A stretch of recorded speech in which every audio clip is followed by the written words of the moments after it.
Assalamualaikum warahmatullahi wabarakatuh. Selamat pagi dan salam sejahtera. Om Swastiastu, Namo Buddhaya, dan salam kebajikan. Perkenalkan, saya Kolonel Laut Toyo Karya Samsa STMT sebagai dosen tetap Prodi D3 Teknik Hidroseografi Sekolah Tinggi Teknologi Angkatan Laut. Pada kesempatan ini saya akan memaparkan salah satu mata kuliah yang saya ambil, yaitu pengantar hidroseografi dan beban SKS 2. Tujuan pembelajaran mata kuliah ini adalah membekali mahasiswa dengan pengetahuan dasar dan keterampilan dalam bidang hidroseografi, cakup konsep, metode survei, serta pengenalan terhadap unsur-unsur geografi maritim. Sedangkan capaian pembelajaran mata kuliah adalah setelah mengikuti mata kuliah ini, mahasiswa diharapkan mampu memahami dan mengaplikasikan konsep dasar serta teknik survei dalam bidang hidroseografi, termasuk etimologi, metode penentuan posisi di laut, rangkaian survei, meteorologi, serta geografi maritim, sehingga dapat mendukung kegiatan survei dan penelitian di lingkungan kelautan dan oceanografi.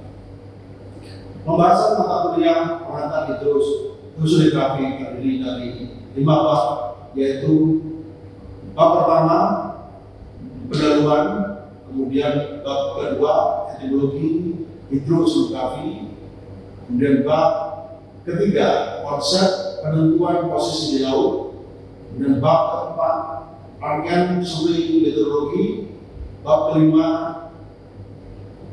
geografi maritim. Selanjutnya saya akan sampaikan cuplikan pengantar pengajaran saya pada mata kuliah pengantar hidroseografi secara offline.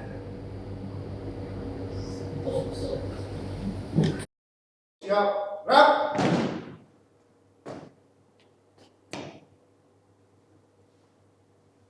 Lapor, kelas D3 Angkatan 20 Prodi Hidrooceanografi siap melaksanakan mata kuliah pengantar hidroseografi. Ikuti pelajaran. Ikuti pelajaran. Istirahat di tempat. Gerak. Selamat pagi. Assalamualaikum warahmatullahi wabarakatuh. Pada pagi ini kita akan mengikuti pelajaran tentang pengantar ilmu hidrografi. Seperti yang kalian ketahui bahwa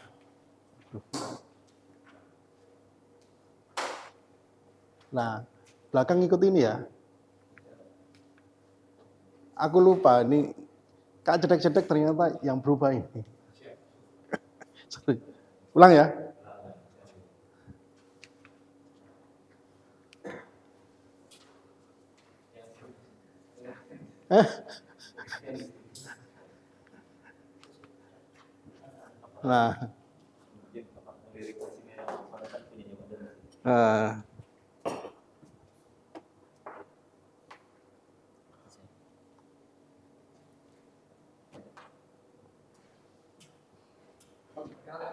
Iya itu tetap bergerak, ikut bergerak, ngikut ini ya.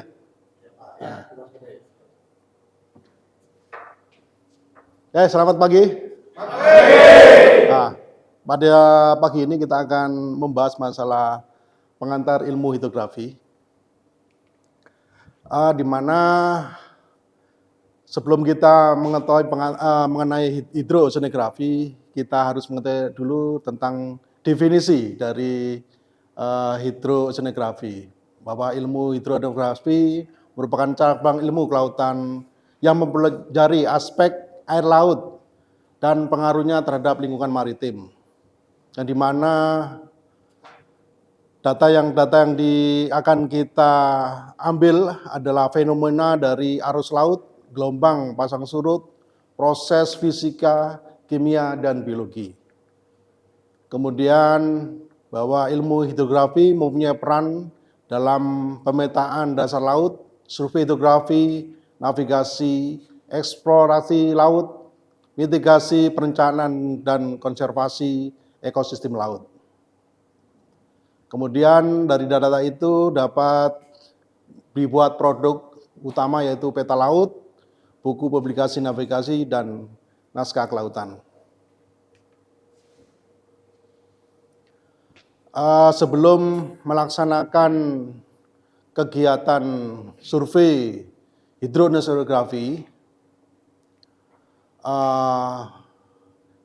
perlu saya jelaskan tentang jenis survei hidronoseografi.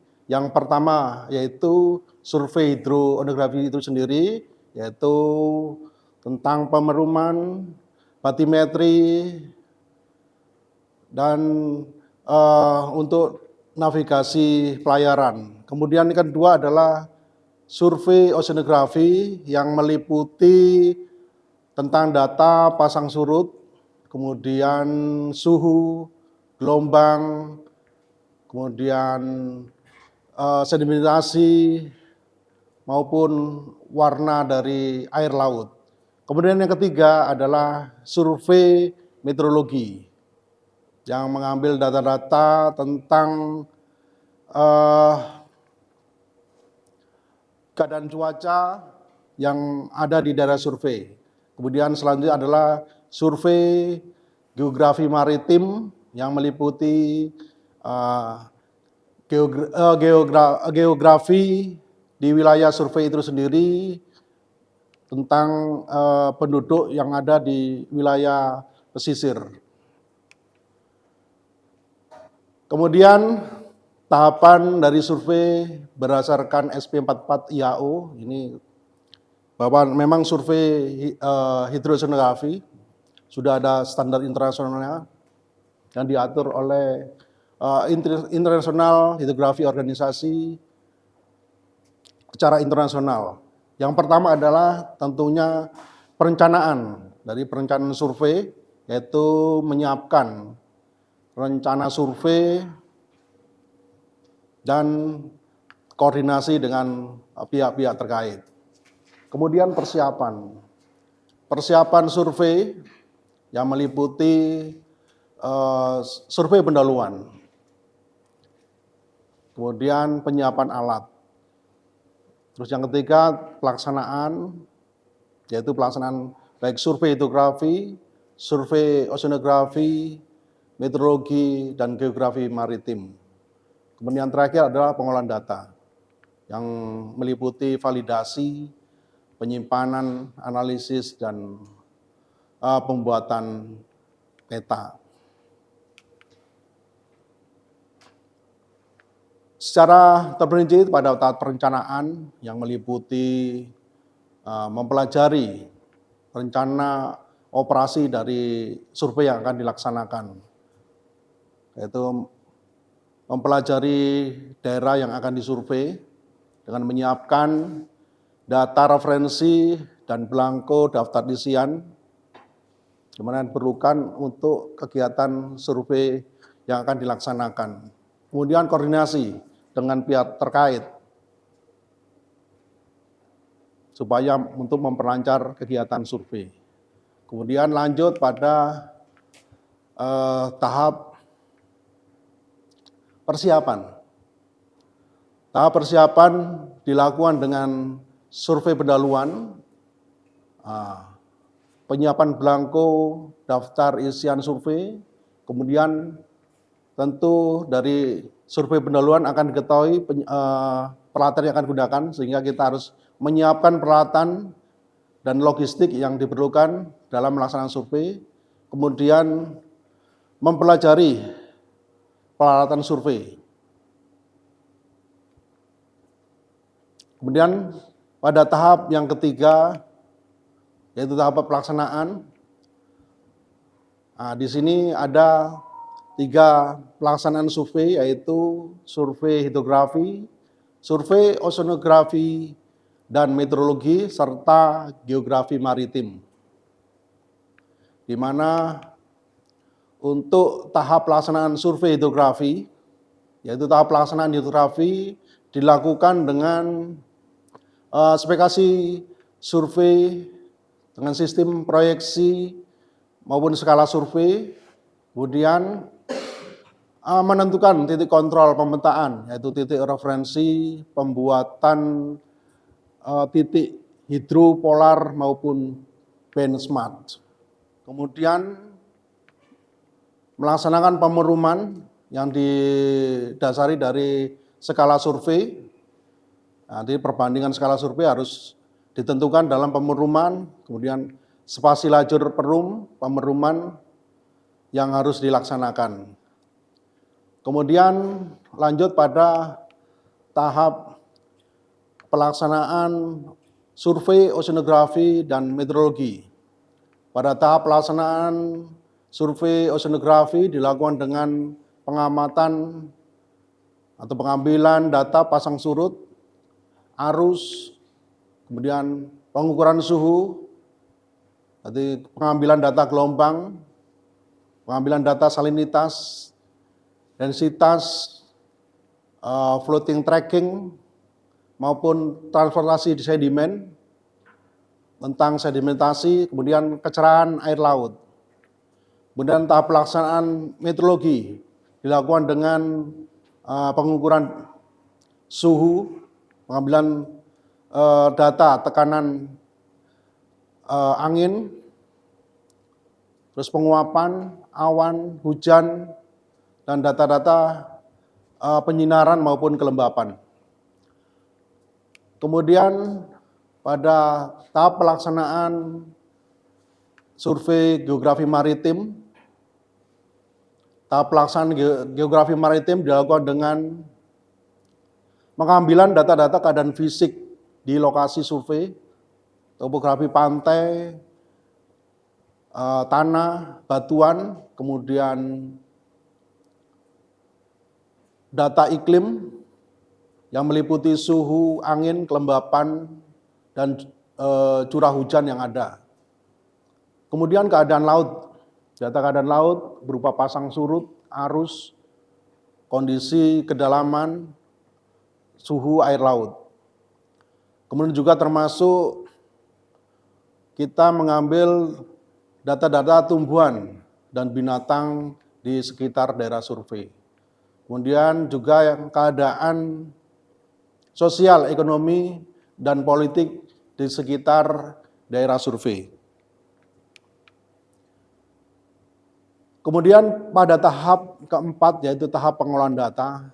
Tahap pengolahan data dilakukan dengan pengolahan data lapangan dan dilakukan dengan validasi data-data yang ada, sehingga data yang didapat itu benar-benar bisa dipertanggungjawabkan, kemudian menganalisis data tersebut. Kemudian dilaksanakan penggambaran awal di peta, jadi penggambaran peta dan penggambaran peta hasil survei, data-data survei itu dengan dilakukan verifikasi data-data penggambaran peta. Kemudian penyusunan laporan, yaitu melaksanakan penulisan laporan terhadap survei yang telah dilaksanakan disertai dengan dokumentasi yang ada.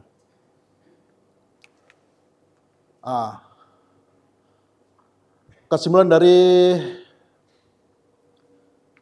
pelaksanaan survei, jadi pentingnya survei hidroceanografi yaitu mendukung navigasi, keamanan maritim, penelitian ilmiah, dan kepentingan pertahanan. Kemudian yang kedua, perencanaan dan pelaksanaan yang efektif, kunci untuk menghasilkan data akurat dan mendukung pengolahan serta pemanfaatan sumber daya laut. Nah, untuk sampai saat ini ada yang ditanyakan? Ya, silakan. Mohon izin kami D320 KLS ETA Panjang Putra RP 1272 menuju pertanyaan pertanyaan kami untuk survei pendahuluan itu apa saja menjadi tahap-tahapan sebelum kita melaksanakan survei pendahuluan itu langkah apa yang akan kita lakukan di pendahuluan? Terima kasih.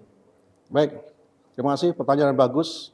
Jadi survei pendahuluan adalah hanya dilakukan ada beberapa orang saja, jadi semua tim yang bergerak untuk mengetahui kondisi daerah yang akan disurvei. Nah, kemudian faktor-faktor yang mendukung, baik itu untuk kita akomodasi, kita untuk pengambilan logistik dan lain-lain, nah, kita survei di situ supaya kita bisa menyiapkan logistik apa yang akan kita siapkan. Kemudian alat pendukung, jadi peralatan yang sesuai survei yang dilaksanakan, tentunya juga beberapa ada alat pendukung lainnya, penggunaan dari mungkin penyangga dari alat ukur pasang surut maupun waktu kita pengambilan data yang lain, apakah perlu diperlukan peralatan yang lain selain peralatan yang dilakukan untuk survei hidrografi, oceanografi maupun geomaritim. Demikian. Oceanografi adalah memang suatu ilmu yang mempelajari sesuatu yang dinamis dan berubah terus. Dia merupakan fenomena alam, jadi kejadian alam yang ada di laut, yaitu arus laut. Arus laut banyak bisa itu disebabkan oleh perubahan tekanan dari daerah yang satu daerah yang lain sehingga terjadinya arus. Kemudian gelombang pasang surut yang dipengaruhi oleh tentunya kita tahu dari gaya tarik atau gravitasi dari apa ya? Untuk pasang surut. Bulan lebih cenderung untuk mempengaruhi gelombang pasang surut. Adanya daerah satu ditarik sehingga dia menjadi pasang, kemudian tentunya daerah lainnya akan menjadi surut. Kemudian proses fisika, kimia, dan biologi. Nah, karena perbedaan dari pH di daerah di lain tempat lainnya juga terjadi perbedaan dari pH itu sendiri. Kemudian juga salinitas kadar garam itu sendiri sehingga mempengaruhi proses dari yang terjadi di lautan, sehingga fenomena ini terus dinamis dan itu perlu diukur untuk kepentingan dari ilmu pengetahuan yang mempelajari masalah lingkungan maritim itu sendiri. Terima kasih.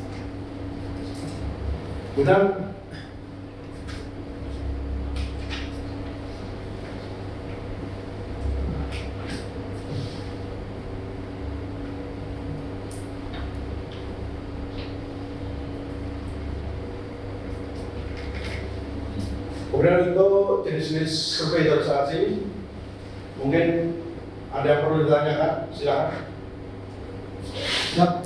Diajari pertanyaan dulu berarti ya. KDS ETA Andi Nurdiansa, Prodi Hidroceanografi, mohon izin bertanya terkait dengan produk peta laut. Apabila terjadi ada perubahan setelah produk itu dikeluarkan, apakah perlu survei investigasi setelah peta itu dikeluarkan? Demikian. Baik, terima kasih Raffi, bahwa pada di daerah itu bila terjadi perubahan pergeseran posisi, maka dibutuhkan survei investigasi. Hal itu juga harus terkontrol dengan titik kontrol pemetaan, yaitu titik referensi dan titik referensi yang sudah diyakini bahwa itu adalah memang sudah akurat, yang terdekat di daerah survei itu, sehingga diperlukan juga pembandingan dari titik referensi yang ada di daerah lain yang memang sudah ditentukan keakuratnya titik referensi, sehingga bisa dibuat bandingan dari titik referensi sehingga dari perubahan itu bisa dilakukan keakuratannya. Jadi survei itu betul-betul nantinya akan menghasilkan penentuan posisi yang lebih akurat lagi, sehingga perubahan yang dilakukan itu perlu diperlukan atau tidak ditentukan dari perbandingan dari titik-titik referensi itu sendiri. Demikian.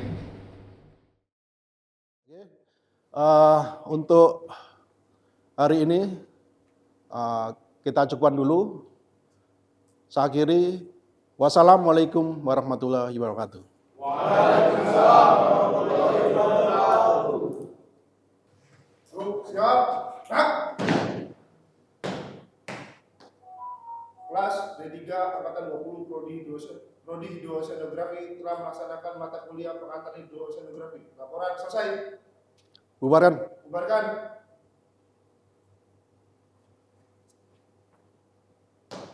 Siap di tempat. Gerak. Demikian deskripsi singkat dan cuplikan pengajaran saya mata kuliah pengantar hidroseanografi secara offline.